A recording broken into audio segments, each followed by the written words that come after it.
Isu klepon, Tifatul tuding mirip propaganda PKI. Gak ada analisis yang lebih berbobot, ditulis oleh Syardi dari Siver.com. Halo, Assalamualaikum.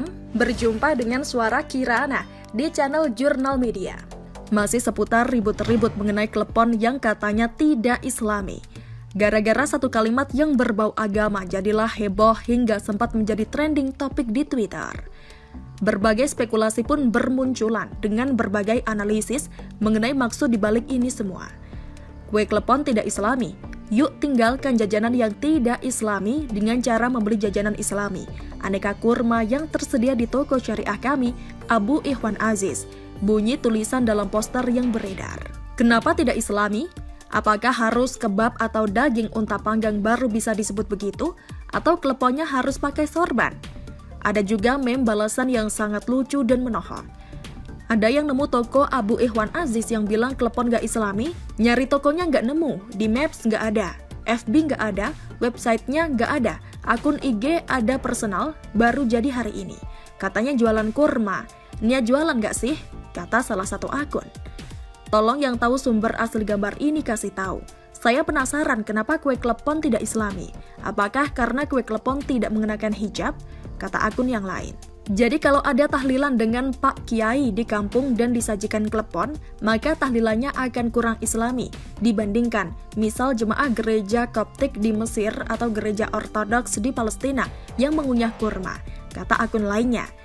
Politikus Partai PKS Tifatul Sembiring menilai poster klepon tidak islami merupakan sebuah propaganda. Dia mengatakan tujuan propaganda itu adalah untuk memojokkan Islam. Dia menyebut modus ini seperti yang digunakan oleh PKI. Dilihat modusnya, isu klepon Islam itu persis cara propaganda PKI memojokkan Islam dan ulama dari zaman baheula. Seolah konten dibuat kalangan Islam, padahal pihak komunis yang memproduksinya, agar bisa mengolok, membuli Islam dan ulama. Gampang dibaca, setuju lur, kata Tifatul. Saya masih belum berani memastikan apa maksud dan tujuan dibalik ini. Apakah ini dibuat memang karena ada niat bikin resah, atau apakah ini sindiran yang dialamatkan kepada orang yang sudah overdosis agama, atau ada niat untuk mengadu domba?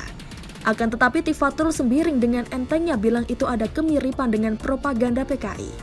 PKI lagi, narasi basi yang diungkit oleh PKS lagi, partai yang merasa sok suci. Merasa terpojok langsung teriak PKI dan komunis. Siang bolong begini masih saja berhalusinasi, PKI masih bangkit. Sudahlah, jangan buat pembodohan publik dengan narasi dan analisis yang receh. Masa mantan menteri analisisnya tidak berbobot? Bagaimana kalau kita balik? Mungkin ini adalah kesengajaan yang dibuat oleh kadrun mabuk agama yang otaknya korslet atau miring sebelah. Dibikin sendiri, diviralkan sendiri, ribut dan menuduh orang lain. Samalah kayak yang bawa-bawa bendera PKI tiap kali ada demo, bawa, bakar, heboh sendiri. Gak sekalian bilang aja ini adalah konspirasi dari alien dari planet lain, tiap kali ada isu selalu main isu PKI.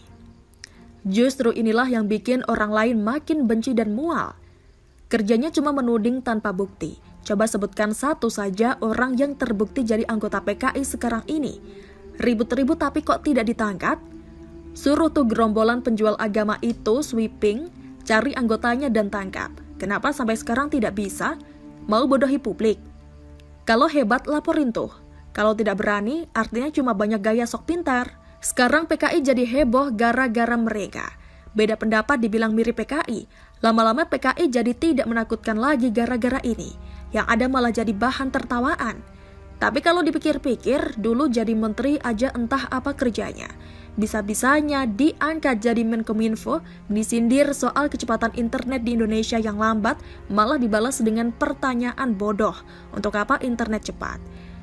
Kalau semua menteri pola pikirnya kayak dia, mundurlah negara ini beberapa tahun ke belakang. Sekalian aja bikin airport buat apa? Kereta api cepat buat apa? Bangun pelabuhan buat apa? Bikin jalan tol buat apa? Silahkan balik saja ke zaman kuno mirip orang purba. Bagaimana menurut Anda? Silahkan menulis komentar di kolom komentar.